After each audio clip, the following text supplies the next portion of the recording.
लेकिन अगर आपके पास फुटबॉल वैरायटी वगैरह के कुछ ऐसे प्लांट्स हैं तो जिनमें बड़े बड़े फ्लावर्स आप लेते हैं, अक्टूबर के अंदर आपको अगर सही से आप फीडिंग नहीं करेंगे तो आपकी गुलदाउदी उतनी अच्छी ग्रो होगी नहीं। ये देखिए मैंने ये एंटी फंगस का इसमें प्रयोग किया हुआ, ये देखिए ये सबसे छोटा मेरा यानी कि लगभग ये 4-5 इंची के पॉट में है।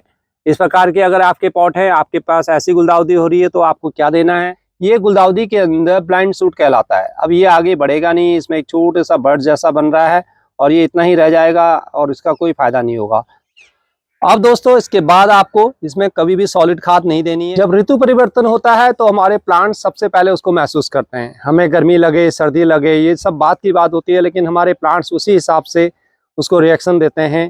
हमारे इनके फ्लावर्स जो हैं बरसात के टाइम पर बहुत बड़े बड़े खिल रहे थे, अब आप साइज देख रहे हैं इनका बहुत छोटा छोटा हो गया है। और मैं ये दिखाऊं आपको ये प्लांट, तो ये देखिए इसके पत्ते भी अब लगभग बहुत पीले पड़ते जा रहे हैं, हालांकि फ्लावरिंग हो रही है और साइज भी फ्लावरिंग का बहुत छोटा हो गया है। और धीरे धीरे ये 15-20 अक्टूबर के बाद अलामांडा के अंदर हमारे फ्लावरिंग और कम हो जाएगी और साइज छोटा हो जाएगा और ये सब प्लांट हमारे अब धीरे धीरे डोमेंसी पीरियड की ओर चले जाएंगे। यानी कि ये संकेत दे रहे हैं हमें कि अब हमारा टाइम जा चुका है और ऋतु परिवर्तन हो रहा है और हम डोमेंसी के अंदर जा रहे हैं। इनके लिए क्या करना है ये सेपरेट वीडियो में आपके साथ जरूर लेके आऊँगा। तो नमस्कार दोस्तों, मैं हरीश जोशी आपका स्वागत करता हूं अपने रूफटॉप ऑर्गेनिक गार्डन में।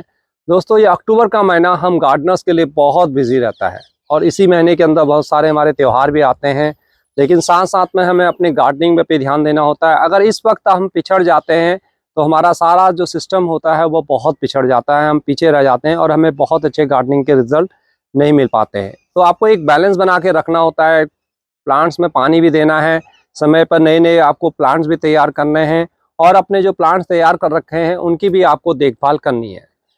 तो दोस्तों आज हम बात करने जा रहे हैं गुलदाउदी की क्रिस्टमम, जिसको हम कहते हैं, आप सेवंती भी इसको कहते हैं, बहुत सारे नाम आपने दिए थे। अब मैंने आपको 3-4 पीछे जो वीडियो बताई, आपने अगर उस हिसाब से अपनी गुलदाउदी को ग्रो किया हुआ है तो ये अक्टूबर का महीना गुलदाउदी के लिए बहुत इंपॉर्टेंट होता है। दोस्तों अक्टूबर के अंदर अगर आप कुछ जरूरी काम करेंगे तो आपको बहुत अच्छे मनपसंद रिजल्ट मिलेंगे और अगर आप यहाँ पर पिछड़ गए तो फिर आपको उतने अच्छे रिजल्ट नहीं मिलेंगे गुलदाउदी में, वही आपके 30-40 फ्लावर्स आके रह जाएंगे, बस हो गया, वहीं से आपको संतोष करना पड़ेगा। और इवन अभी आप देखेंगे कि गर्मियों के अंदर भी आने स्टार्ट हो जाएंगे, नवंबर से पहले ही ये आ जाते हैं, लेकिन उनको लेना बिल्कुल सही नहीं है क्योंकि हमारे जो नॉर्थ इंडिया का क्लाइमेट है वो अभी ऐसा नहीं होगा। नॉर्थ में अभी थोड़ा सा गर्मी होगी तो वो फ्लावर्स आपके वहाँ 10-15 दिन रहेंगे और पश्चात वो ख़राब हो जाएंगे, तो आपके पैसे वेस्ट जाते हैं। इसलिए मैं आपसे कहता हूँ कि हमेशा अपने आप ग्रो करें। आपने अगर नर्सरी से आप डायरेक्ट लाते भी हैं तो आप लगभग 20-25 नवंबर के बाद लेके आइए या दिसंबर स्टार्टिंग में लेके आइए। दिसंबर में काफ़ी अच्छी ठंड पड़ जाती है, मौसम ठंडा हो जाता है, धूप में उतनी गर्मी नहीं रहती है, तो फ्लावर्स भी बहुत अच्छे चलते हैं। तो ये देखिए हमारी गुलदाउदी इस प्रकार से चल रही है। अभी जैसे मैंने बताया कि हम पिछड़ जाते हैं, हाँ दोस्तों कुछ थोड़ा सा मैं भी पिछड़ गया हूँ। देखिए मैंने इनकी पिंचिंग करनी थी और ये अभी मेरी सब रह रही है क्योंकि मैं इस हफ्ते पूरे वीक अपनी वाइट वॉश में, थोड़ा सा घर की वाइट वॉशिंग में बिजी था तो इतना ध्यान नहीं दे पाया। ये देखिए इनकी जो ये पिंचिंग है ये आपको कल लेनी है। अब जितनी पिंचिंग आप इसकी करेंगे, ये पूरा महीना आपको पिंचिंग करनी है, ये ध्यान रखिए। अक्टूबर के फुल मंथ्स में आप अब धीरे धीरे जितना हो सके अपने प्लांट्स में पिंचिंग करते रहिए और ये मल्टीप्लाई होते रहेंगी, नई नई शाखाएं निकलेंगी।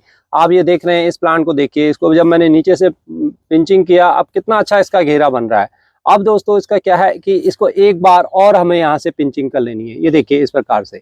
अब यहाँ से 1-2 ब्रांचें और निकलेंगी, फिर मल्टीप्लाई होंगी और उसके पश्चात इसमें एक बार और पिंचिंग होगी, वो मेरी होगी लगभग इसमें लगभग आज से 20-25 दिनों के बाद, यानी कि लगभग अक्टूबर के एंड में इसमें एक पिंचिंग और होगी और वो एंड वाली पिंचिंग होगी। यानी कि एक प्लांट में हम 3 से 4-5 बार अगर हम पिंचिंग करते हैं तो वो प्लांट का घेरा हमारा बहुत अच्छा बन जाता है। लेकिन अगर आपके पास फुटबॉल वैरायटी वगैरह के कुछ ऐसे प्लांट्स हैं तो जिनमें बड़े बड़े फ्लावर्स आप लेते हैं तो उनमें पिंचिंग ना करें। देखिए मैं आपको ये वाला दिखाता हूँ अपना, ये मेरा व्हाइट वाला बड़ा वाला है, तो इसमें आपको पिंचिंग नहीं करनी, बल्कि इसमें क्या करना है, यहाँ से जो साइड से नीचे नीचे जो छोटे छोटे आते हैं, अभी आए नहीं है, जो यहाँ से निकलेंगे, इनको आपने हटाते रहना है।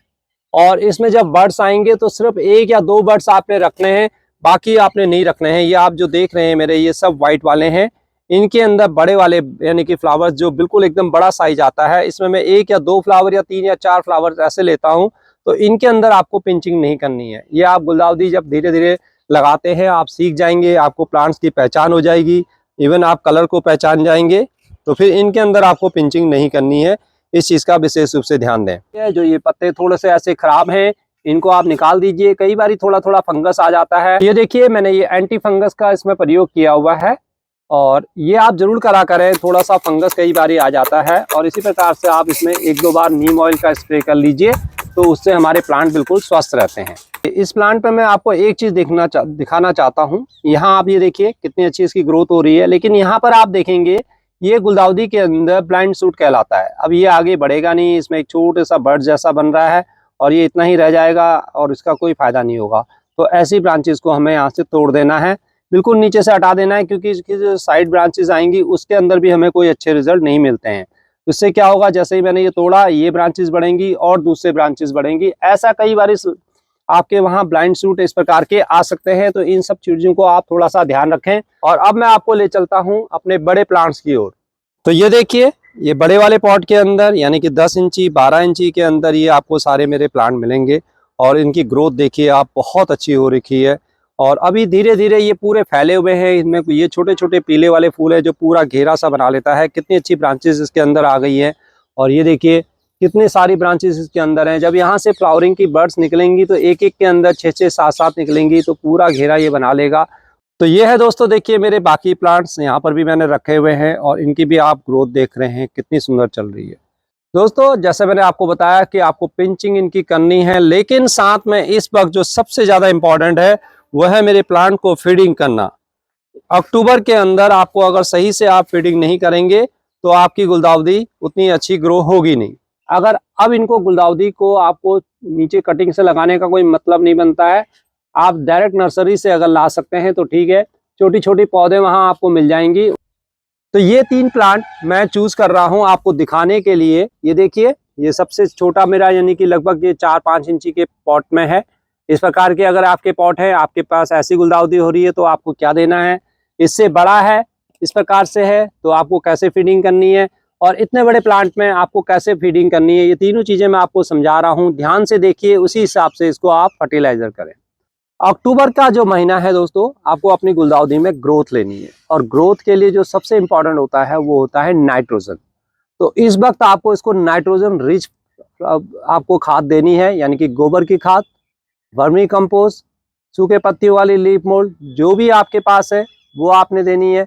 अगर आपने पहले मिट्टी बनाते वक्त इसकी बोन मिल पहले ही ऑलरेडी ऐड किया हुआ है, तो इस वक्त आपको ज़्यादा क्वांटिटी नहीं देनी है। 1 चम्मच सिर्फ थोड़ा सा ऐड कर लीजिए, और चारों तरफ सिर्फ और सिर्फ 1 चम्मच इसके चारों तरफ फैला दीजिए। और अगर आप बोन मिल का प्रयोग नहीं करना है तो आपको रॉक फॉस्फेट का इस्तेमाल कर सकते हैं। उसको अपने गोबर की खाद के साथ मिलाकर दोनों चीज़ों को बराबर मिला लीजिए, और 1-1 मुट्ठी इसके अंदर देना है। कितनी क्वांटिटी में देना है ये बहुत इंपॉर्टेंट है, क्योंकि अगर एक्स्ट्रा फर्टिलाइजर हो जाएगा तो फिर आपके प्लांट बहुत ग्रोथ ले लेंगे और उसमें फ्लावरिंग नहीं होगी। ये भी दिक्कत गुलदाउदी के साथ आती है। तो ऐसा भी मत करना कि बहुत ज़्यादा आपने खाद डाल दी। पोटास इस वक्त बिल्कुल नहीं डालना है, ये ध्यान रखिए। आप जो थोड़ा सा अपना गोबर की खाद या वर्मी कंपोस्ट या दूसरी जो भी खाद आप डालेंगे, तो उसके अंदर थोड़ा सा पोटास होता है। तो अक्टूबर के अंदर इस वक्त आपको जो फर्टिलाइजर देना है वो दोस्तों मेरे सामने है। ये देखिए, जो मैं इस्तेमाल कर रहा हूँ ये मेरे है सूखे पत्तियों की खाद, और साथ में इसमें मिला हुआ है काऊ डंग। आप देख रहे हैं कितनी बिल्कुल हल्की हल्की आपको नजर आएगी। ये सूखे पत्तियों की खाद जरूर है दोस्तों मेरी, लेकिन क्या है कि मैंने इसको छाना नहीं है। मतलब जो सूखी पत्तियां थी मैंने थोड़ा सा छाया में सुखाकर इनको, ये आप देख रहे हैं इस प्रकार से जो मैं अपनी खाद बनाता हूँ, वो पूरी रेडी नहीं हुई थी, तो थोड़ा सा मैंने उसको हल्के मिला लिया, और साथ में इसमें मिला दी हल्की सी गोबर की खाद। यानी कि 50% गोबर की खाद है, 50% मेरी लीफ मोल्ड है। गोबर की खाद नाइट्रोजन रिच होती है और ये बहुत अच्छी होती है मेरे प्लांट्स के लिए। और सूखे पत्तियों की खाद आपकी मिट्टी को भुरभुरा भी करती है, और इसके अंदर भी आपको सब कुछ NPK सारा कुछ मिल जाता है। अब क्या है दोस्तों, सबसे पहले आप अपने प्लांट की हल्की सी चारों तरफ से ऐसे गुड़ाई कर लें। ये देखिए, गुड़ाई करते हुए ये बहुत जरूरी होता है, इस प्रकार से इसको गुड़ाई कर लें। ये देखिए, मैंने उसको डालने के लिए पानी नहीं डाला हुआ। अभी आपको इसमें पानी नहीं डालना था, ये ध्यान रखें। अगर आपने इसमें पानी डाला हुआ है और इसकी इस प्रकार से करेंगे तो आपको ज़्यादा फायदा नहीं मिलेगा। थोड़ा सा प्लांट को एक दिन पहले जब आपने डालना हो इस प्रकार से सूखा डाल रख दें। अब ये देखिए मैंने इसकी मिट्टी साइड से इस प्रकार से हटा ली और ये है दोस्तों मेरा रॉक फॉस्फेट, यानी कि जो पत्थर का चूरा होता है वो है, देखिए। और अब ये मैं मिला लूंगा अपने इस गोबर की खाद के अंदर। ये देखिए इसके अंदर मिला लूंगा, लगभग ये जितनी है आप या तो उतना ही रख सकते हैं या इसकी आधी क्वांटिटी इसके अंदर रख सकते हैं, क्योंकि इसमें मैंने पहले बोन मील अच्छी मात्रा में मिलाया हुआ है। तो आप ये देखेंगे कि मैं इसको बहुत ज़्यादा नहीं मिला रहा हूँ, नहीं तो आप इसको इस वक्त आधा आधा कर सकते हैं अगर आपने पहले बोन मील वगैरह कुछ नहीं मिलाया हुआ। तो लगभग मैंने इसका आधा के आसपास से भी कम मैंने इसमें लिया है, ये कि मैंने इसमें बोन मील बहुत अच्छी तरह से मिला रखा है। तो ऐसे प्लांटों के अंदर ये देखिए दोस्तों, बस इससे 2 मुट्ठी, 1 मुट्ठी ये इस साइड से, बहुत ज्यादा नहीं डालना है, ये ध्यान रखिए। और इस मिट्टी को इधर से थोड़ा सा ऐसे साइड करते हुए आप निकाल के भी कर सकते हैं या साइड ऐसे कर दें। और 1 मुट्ठी ये देखिए, बस बहुत ज्यादा आपको खाद का प्रयोग नहीं करना है। और इसको ऊपर से उसी मिट्टी से ऐसे ढक दें और अब इसमें हम डाल देंगे पानी। अब इसको जो पुशअप है वो मिल जाएगा, यानी कि मेरा प्लांट और ग्रोथ में जाएगा। और अब आप देख रहे हैं इस प्लांट को मैंने खास तौर पर आपके लिए इसलिए चूज किया था कि इसकी साथ साथ में अब मैं कर दूंगा ऊपर से यहाँ से पिंचिंग। जब मैं इसकी पिंचिंग कर दूंगा तो इस प्लांट को नीचे से भी बूस्ट मिलेगा और इसके अंदर नई नई शाखाएं आएंगी। और ये देखिए, तो अक्टूबर के अंदर ये दोनों काम आपको बहुत जरूरी हैं करने के लिए। अगर आप चाहते हैं कि आपकी गुलदाउदीज अच्छी चलें तो आप ये जरूर काम करिए। तो ये देखिए मैंने इसकी लगभग इस प्रकार से पिंचिंग कर ली है। ये बहुत समय लगता है दोस्तों इनको करने में। इस प्रकार से जो ऊपर की ब्रांचेस है उसमें कर लिया, जो छोटे छोटे नीचे ब्रांचेस है उनको मैंने अभी फिलहाल छोड़ दिया है। जो नीचे से ये पत्ते हो रखे हैं सूखे, इनको हटा दीजिए इस प्रकार से।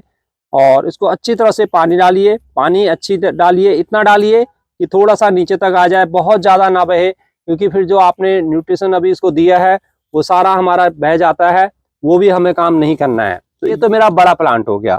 अब इसी प्रकार से ये छोटे वाले प्लांट, इसको आपने कैसे फर्टिलाइज करना है, तो दोस्तों इसको भी हल्के से हाथ से, देखिए मैंने इसमें थोड़ा सा पानी मेरा डला हुआ है, तो हल्के से हाथ से आपने इसको ज़्यादा नहीं देना है, बस जो अभी मैंने दी थी ये देखिए इतनी सी खाद इसके अंदर इस प्रकार से डाल दें। इसके चारों तरफ मिला दीजिए, या तो आप साइड में भी मिला सकते हैं।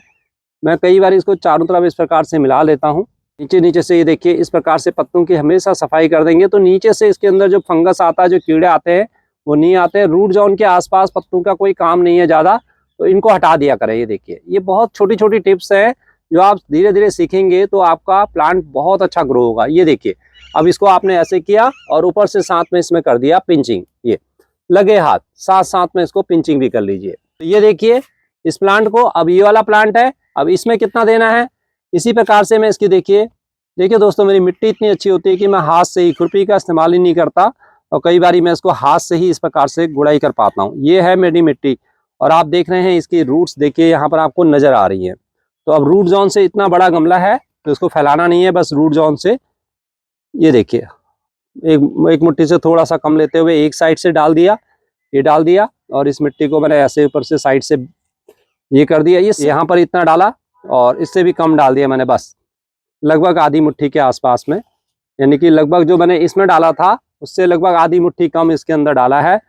और ये प्लांट भी अब मेरा तैयार है और साथ में इसमें भी मैं इसकी पिंचिंग कर दूंगा। ये ही मेरे लिए बहुत इंपॉर्टेंट है, पिंचिंग करने को ना भूलें। और जैसे ही ये 2 इंच और बड़ा होगा तो इसमें एक पिंचिंग मेरी और हो जाएगी। बहुत इंपॉर्टेंट है, जब इस प्रकार से आप खाद डालते हैं तो पानी देना ना भूलें, ये ध्यान रखिए। तो दोस्तों अगर आपको रॉक फॉस्फेट अगर नहीं मिलता है तो आप प्रोम लीजिए, अगर वो भी नहीं मिलता है तो आप वर्मी कंपोस्ट लीजिए, कोई दिक्कत नहीं है। वर्मी कंपोस्ट से भी बहुत अच्छा इसमें रिजल्ट्स आपको मिलेंगे। अब दोस्तों इसके बाद आपको इसमें कभी भी सॉलिड खाद नहीं देनी है, इस चीज़ का ध्यान रखें। अगर आपके पास अब गोबर की खाद, वर्मी कंपोस्ट वगैरह नहीं है तो अब आप इसमें जो लिक्विड फर्टिलाइजर है उसका भी प्रयोग कर सकते हैं। यानी कि जैसे हम उपले का पानी आपके साथ मैंने शेयर किया हुआ है, गोबर के उपले होते हैं उनका लिक्विड चाय आप बना के दे सकते हैं।